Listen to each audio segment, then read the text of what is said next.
Today I'm talking on a rather basic, fundamental principle that many of you have come through, who've come through Unity and come through Science of Mind. But I want us to once in a while go back to that foundation again of how to use our power through our thinking and how that we align ourselves with divine mind. So, change your thinking, you can change your life. So we'll be dealing in this with the law of mind and how it works. It is said that God can do anything, yes or no. God can only do anything according to universal law. God writes his laws on the tables of our hearts, not on stone. Many people think that the 10 Commandments that was written on the stones with Moses are the law, but there are 613 laws contained in the books of Leviticus and in the first books of the Bible. 613 laws contained in ordinances.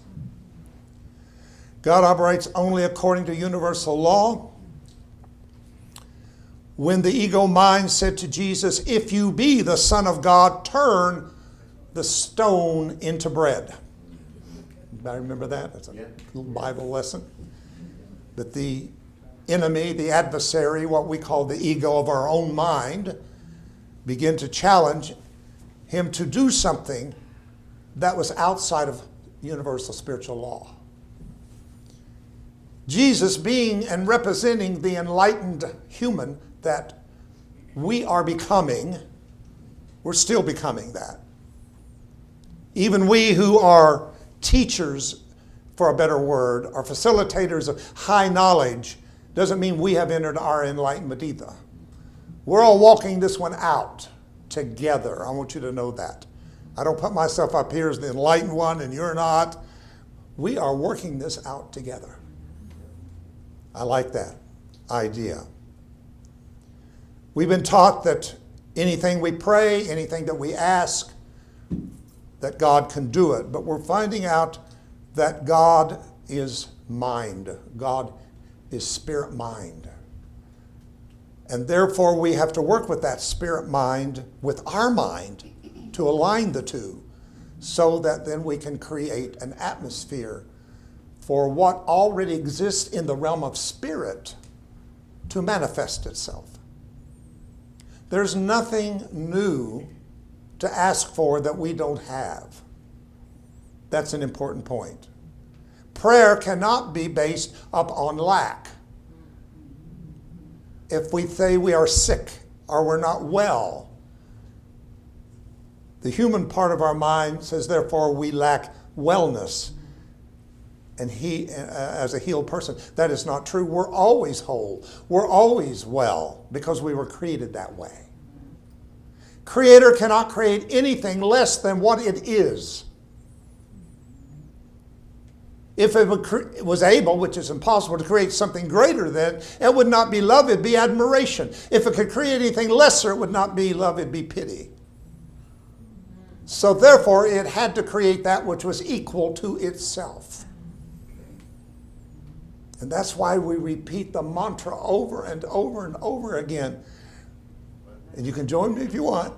Let this same mind be in me that was in Christ Jesus, who thought it not robbery to be equal with God. Wow. So there is a mind in us that is equal to that mind which created us. And when that becomes one, then we begin to see what has already been done in the realm of creation and spirit beginning to manifest. But we have to work with what is called divine law. People would say if Jesus wanted to turn the stone into bread, he should have done it. After all, God can do everything. But Jesus did not do it. He did not do that. It was a temptation to do something out of spiritual law. The reason is because stone and bread are both material. And you can't create material out of materialism. Because all things that are material has come from the grounds of spirituality, our divine idea. Everything that you see in this room, the chair you're sitting in, this building, the car you drove in, the clothes that is on your back right now, did not start out as a chair or clothes or a building. It started out as an idea. Somebody had a designer had an idea for fashion. An architect has an idea how to build a house or a building. Everything comes from idea. Now, ideas are not things we see with our senses. An idea is a part of the invisible world between spirit and between human manifestation.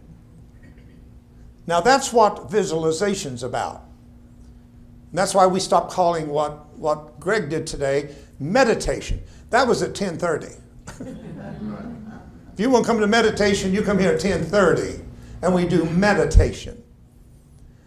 But this was visualization of using our minds to visualize a specific thing that maybe we haven't thought about.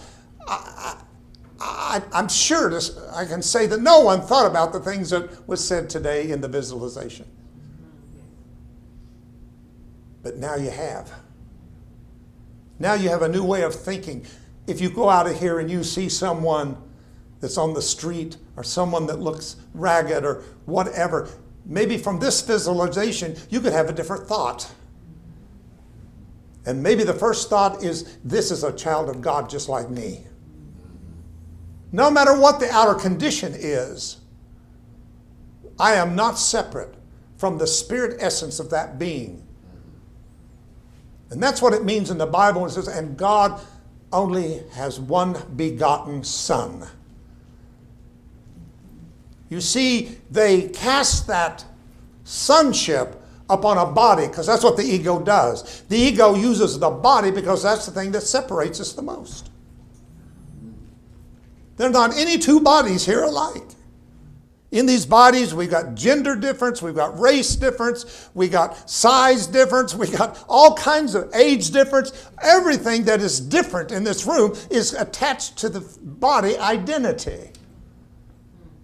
So if you are going to try to prove your agenda, whether it's true or not, you need to do it through something that is different and separate. But you that have gone through metaphysical training are held, I'm going to say this, held to a point that I must see things differently than I see through my ego mind. Do I always? No.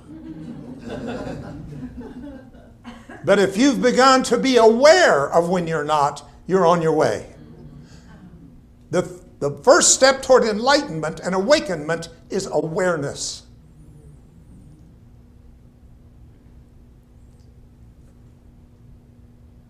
So, most everything in the material world is based on the same thing. Form is made up of solids, gases, and all of that forms the atoms. The same atoms that makes up everything in the material world. There's not a different atom, there's just atoms. So we all share as atomic people. We are the result of atoms. The difference is how the atoms arrange themselves. And how they do that is by using vibration and frequencies. They make them uniquely into different patterns of themselves as energy. The most simple that we have used, and I've used for 25 years, with some energetics is the simple thing of what? Steam, ice, and water. It's just the easiest and best way to say this. There is no difference. All three of those forms are made out of the same six-sided water molecule. No different. There is not a steam molecule that is different from a water molecule or an ice molecule. They're all exactly the same molecules and atoms. They share that oneness with each other. It's all water. So why the difference? Because of temperature. When temperature is at its highest, there's more space between the water molecules. Therefore, it gives a more etheric form of itself that's not so solid. If you turn the temperature down a little more, then the molecules begin to gather themselves toward each other, and there's less space between the molecules, and it forms a different form of itself called water. And then if you get it down into the freezing level, there's no differences between the molecules, and they come together and form ice. Ice is an object, a three-dimensional object. But the way we've been taught,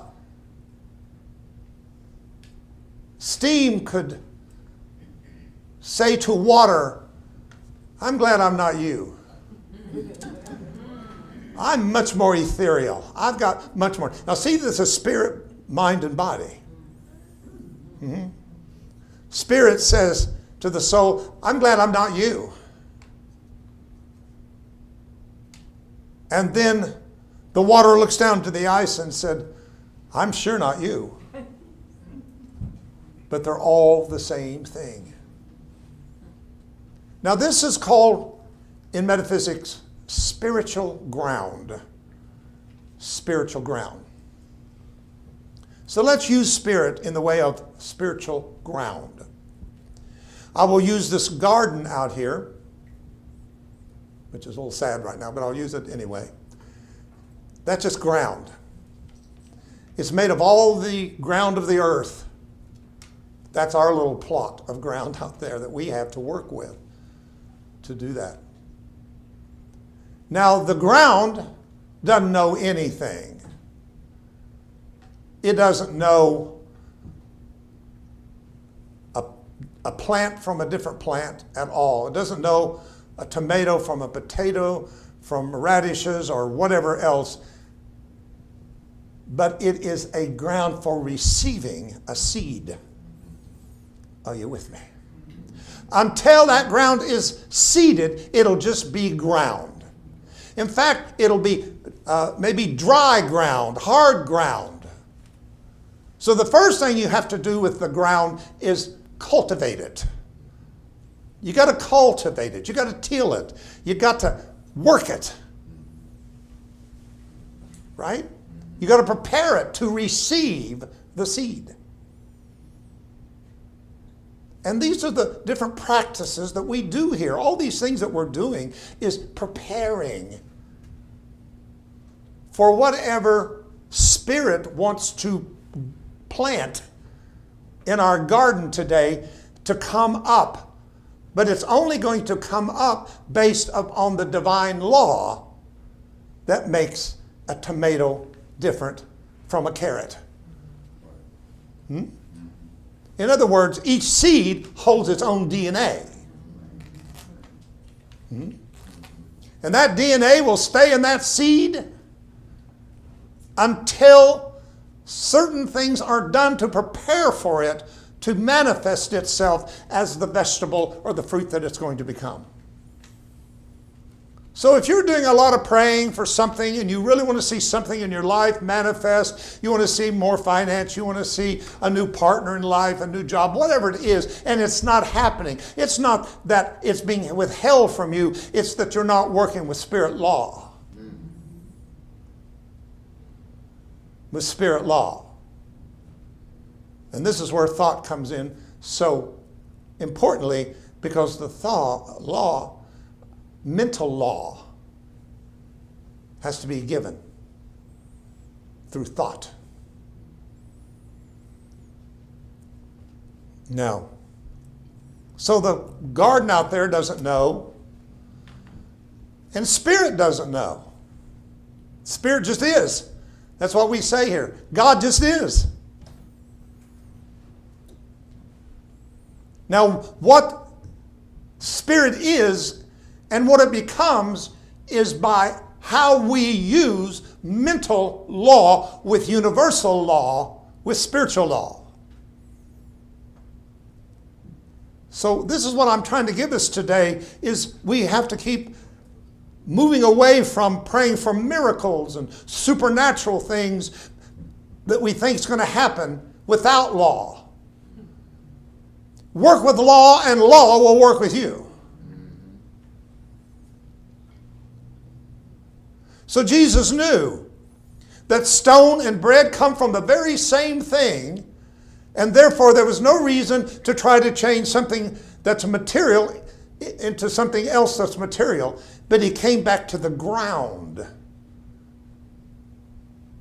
of spirit, where he may have had a different thought than a thought that created a stone, a thought that created bread. According to what thought he planted is what came forth. Law is the determining factor in manifesting material results. In turning stones to bread, you acknowledge materialism is a power rather than mind. Someone who is successful at what they do does not start with a material product, but with an idea in their mind.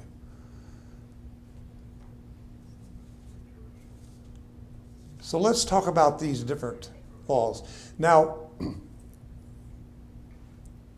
in religion, in Christianity, you have law based on the Old Testament, which is one of the things that I disagree with, is what's called Judeo-Christianity, which means that the New Testament is built upon the laws of the Old Testament and the God of the Old Testament. I do not think that is true from me. You have to work that out for yourself. And this is where the word sin comes in to Christianity from the Old Testament, which is very clear to say that only sin comes in with the law.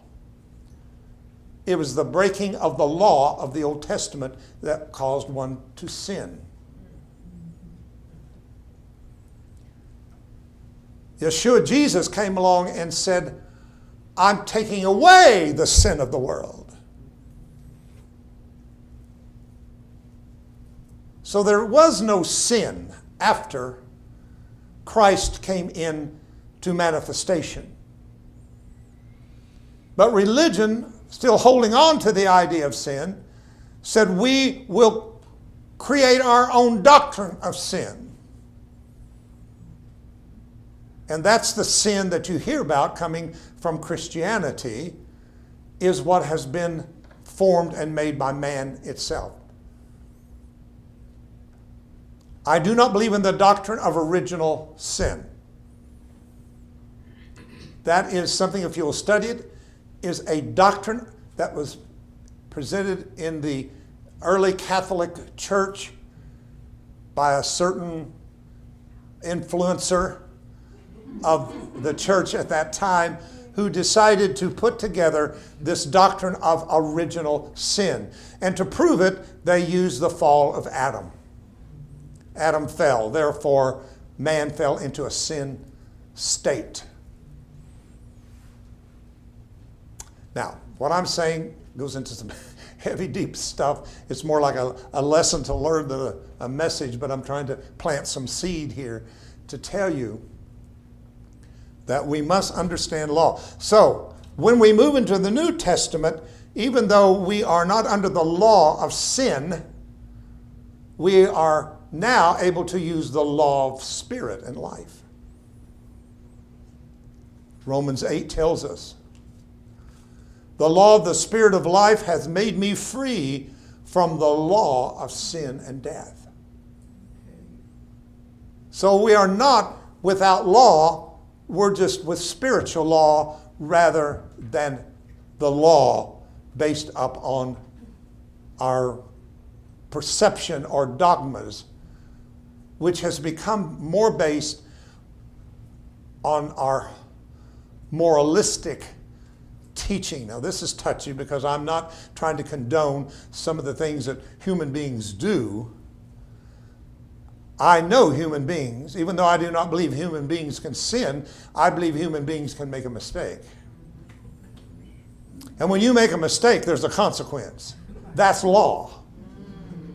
Are you following me? It's called what you reap, you're going to sow. So when you are out of alignment and you're not in alignment with divine mind and you're all over here using spiritual law to miscreate parts of your life, that ground will still manifest it for you. We've manifested our own issues.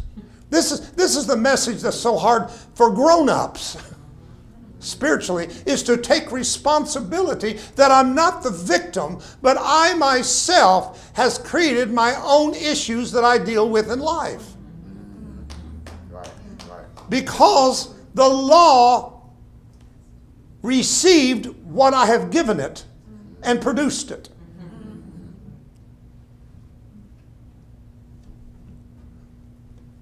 So, let's talk about these law things. What is mental law?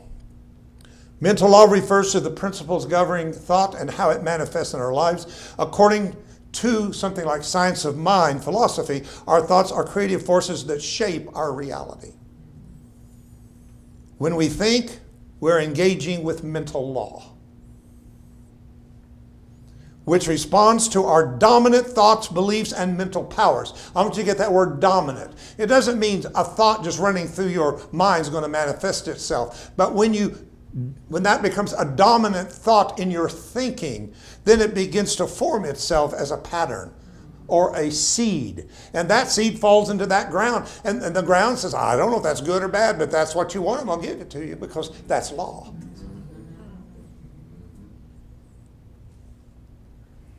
I'll try to give you an example.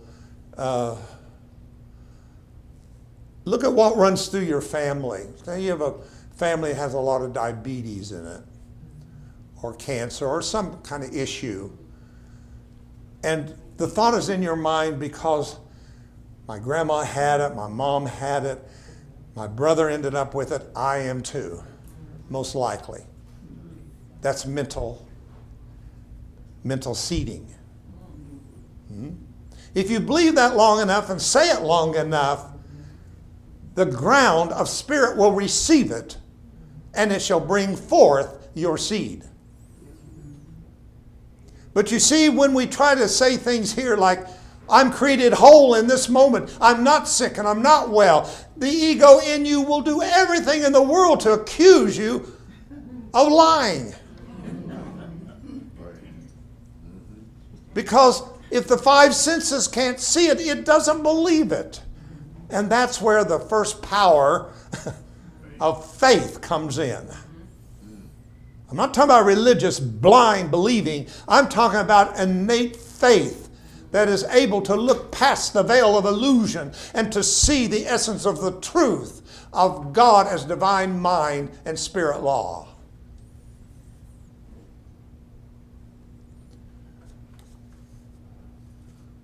The law operates on the idea that thoughts are things, meaning that we are consistently focused on what we focus on and believe. Here's where believe becomes a thing.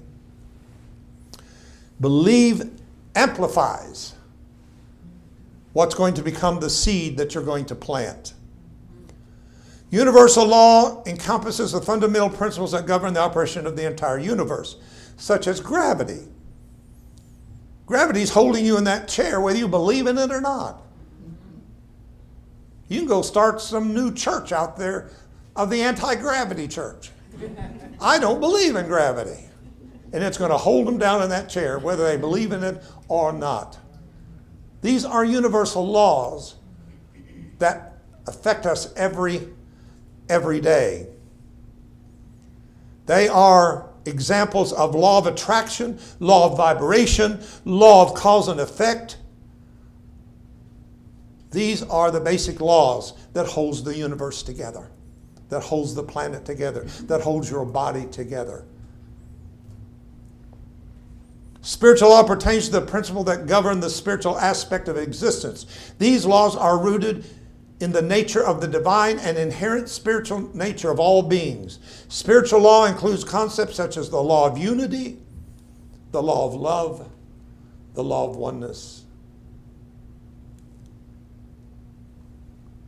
At some point, the mind of man entered into a world of duality. And it really starts with Christians in the very story of Adam and Eve, who was warned not to eat of a certain tree of good and evil. Therefore, good and evil begin to enter into the subconscious part of mankind. And as we begin to buy into this idea of belief and the power of belief, a part of the mind, and this is the Course of Miracles now, I'm on the Course of Miracles. In the Course of Miracles it said it all started when one part of our mind said to another part of our mind, "Who are you?" In other words, I'm not you and you're not me. Now that was not a reality in the law of spirit. The law of spirit is I'm whole and I am one and I'm not separate from anything.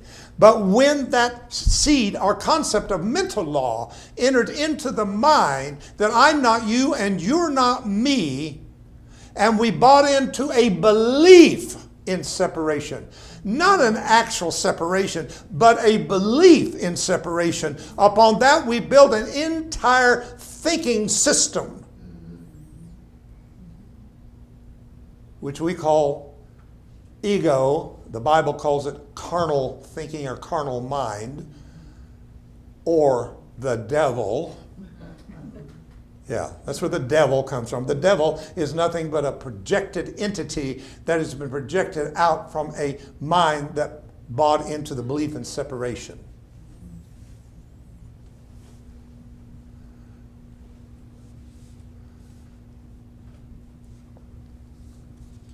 We've taught here that the brain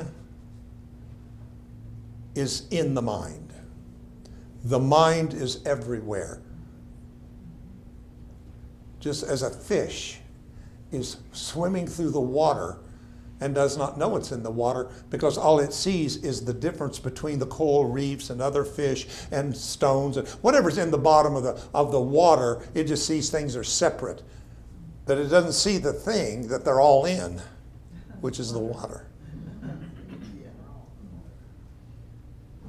And until we understand, and then the little fish says, well, I know there's something I'm missing, so I'm going to go on a quest to try to find out what it is. And then the little enlightened fish comes along and says, all this searching for water, I want you to know, is what you're in. It's everywhere. I'm trying to tell you that this is the projection of the ego, is to get you constantly seeking and searching for something you think you don't have, that you are already in the reality of the mind of where it is real. And that's what HeartLight is all about. All these workshops are about. All the things that we are doing here is trying to help us to find out how can we use spiritual law with mental law and universal law. These are the tools that have been given us to allow us to begin to manifest.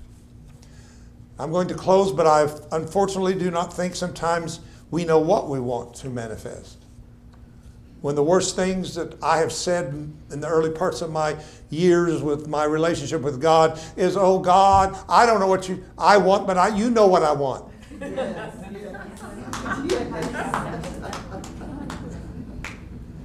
And at some point in my spiritual growth, I almost heard back to me, but what do you want?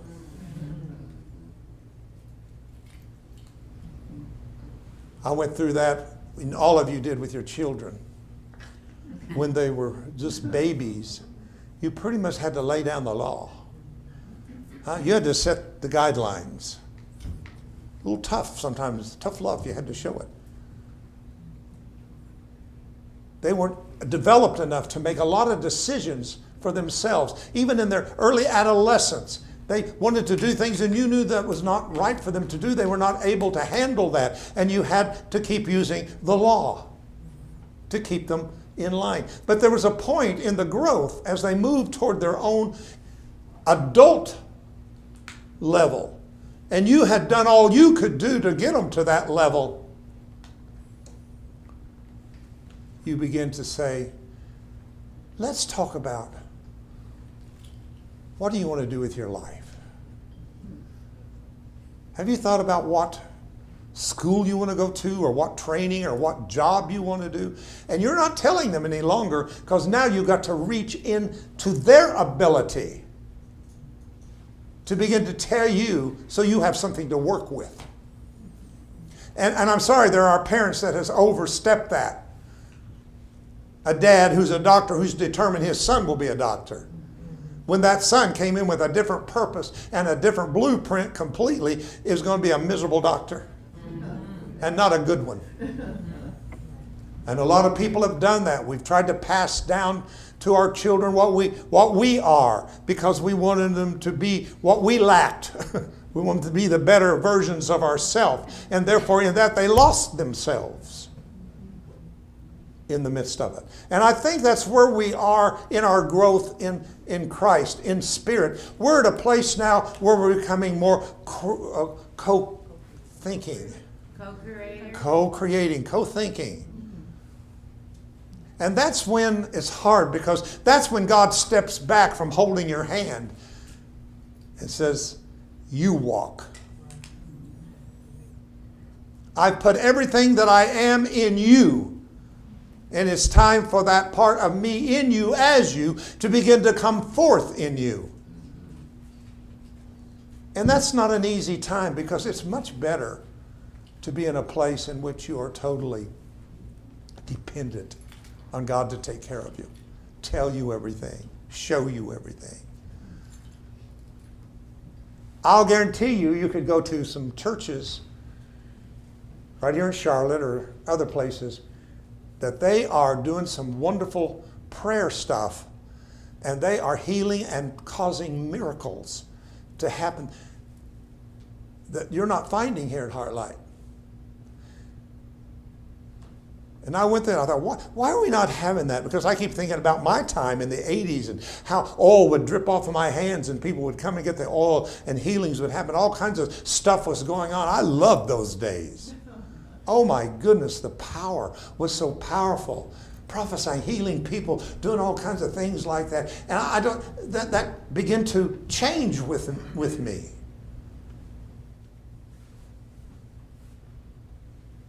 And God said, stop healing them and teach them the principle of how to heal themselves. That's when my ministry changed so much from a ministry. I used to lay hands, oh my goodness, I was good at this. People falling out on the floor, people was, oh my Lord, all kinds of stuff was going on. It was a great time. I used to preach in tongues. Preach a sermon. I didn't know, Spirit would keep talking and my brain would run out of how to understand it and the Spirit would just keep going. And I would preach in tongues and all kinds of things would happen. And that stopped. I don't do that. Now I continue, as you know, on my personal level to speak in tongues. But I don't do it publicly as much Because the Bible says tongue shall cease. And what that means is, back when I was speaking the mysteries of God to my mind, spirit spoke itself.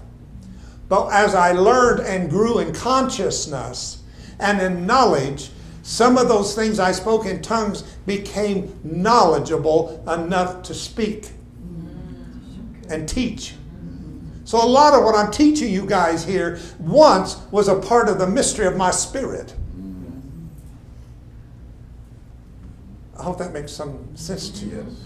I think I'm trying to make sense to myself. Because there's been times I have to deal with what it means to grow in the fullness of the stature. To be no more children being tossed to by every wind of doctrine, but growing up. It's hard to grow up. I know when we was kids, we couldn't wait to grow up. Oh my God, I can stay out as late as I want. I can drive my own car, whatever, until you got there. I remember I couldn't wait to get out of my parents' house. I wanted my first apartment. Oh, I just thought that the greatest thing. It was just a fantasy. Have my own place. And the first time I did that, I didn't realize I was going to have to wash my own dirty clothes.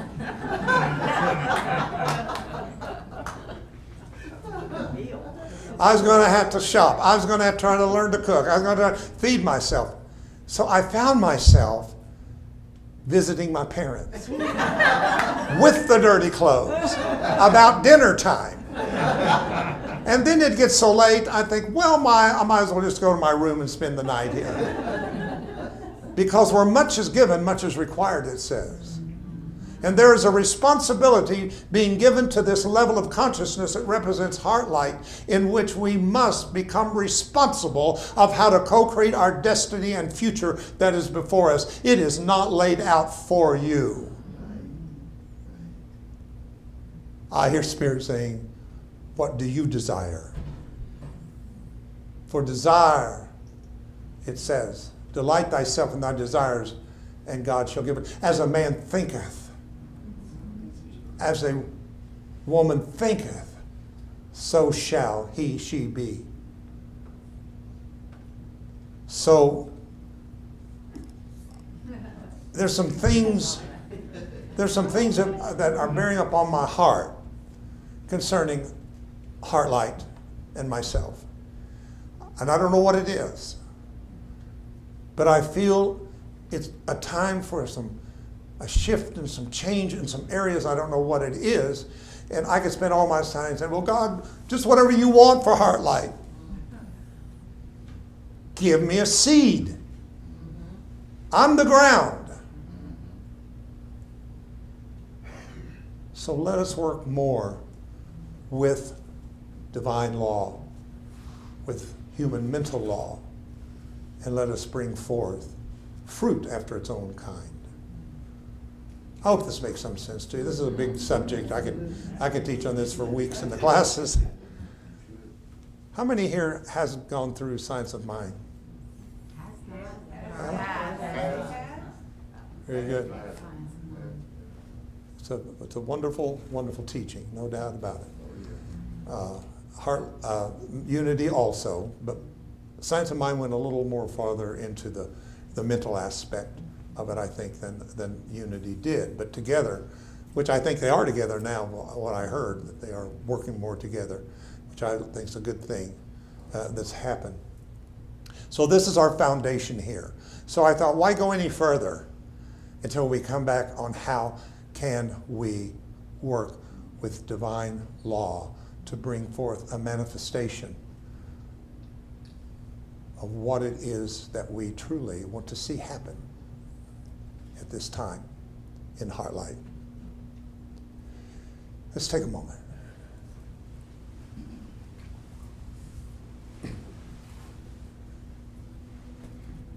Holy Spirit, I once again have done my humanly best to try to put this into symbolic words, and always it's less than what you are speaking in your spirit. So I ask that this go into the spirit of those who are hearing me today, and they begin to have great inner understanding of this subject